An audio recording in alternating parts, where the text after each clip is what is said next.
Mukhang natakot daw ang OKC sa sinabi ni Lebron na alam niya kung paano tatalunin ng Thunder sa playoffs, nagpapatalo na sa mga laro para hindi makatapat ang Lakers sa first round ng playoffs. Pinayuhan ng isang analyst na wag nang umalis sa third spot. Isa nga po ang OKC Thunder sa top-seeded team sa West Conference na currently nakaupo sa third spot ng West standings sa may 52-24 na record. Malaking factor sa solid season ng OKC ay dahil sa solid young core player na meron ng team.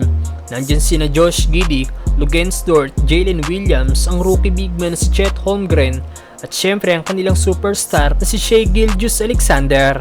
Malaki ang in-improve ng OKC dahil last season nagtapos lang sila bilang 10 seed kung saan tinalo sila ng Minnesota sa play-in para makuha ang 8 spot.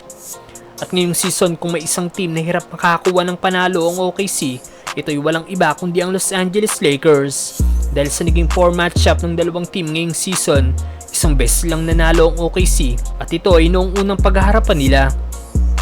At ngayong nalalapit ng matapos ang season at nasa 9th spot ang Lakers, malaki ang chance na ang Lakers na makakakuha ng 8 seed sa playoffs kung magagawa nilang talunin ng number 10 at ang matatalo sa number 7 at 8 sa play-in tournament. At eventually makakaharap nila ang number 1 sa West standings na currently ang Minnesota Timberwolves.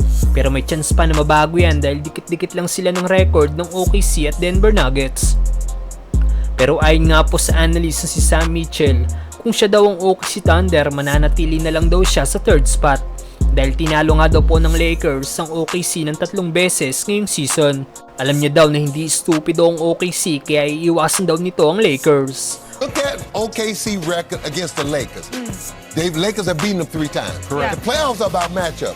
If I'm OKC, I'm staying at 3. I don't want them. They're not stupid. Yeah. They know what their record is against the Lakers. They also know the Lakers have a huge size advantage. And then they got AD and LeBron. Well, mukhang totoong sinabi ng nasabing analyst dahil sa last 2 games ng OKC, tinalo sila ng Philly at Boston.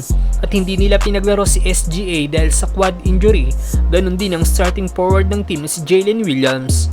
Mukhang nalaman nga din daw po ng OKC ang sinabi ni Lebron sa kanilang podcast si JJ Redick noong nakaraan. At sinabi ng all-time scoring leader na alam niya daw kung paano sisirain ng laro ng OKC kaya umiiwas na daw ang Thunder. Anong masasabi niyo dito mga brother? Trying to load on Shai, there's a guard that's flaring Chet to the opposite slot. Do you know how hard that is? They're flaring a 7-footer to the opposite slot. Right. I mean, there's ways to guard it. I'm not going to say it right now because we may see him in the playoffs.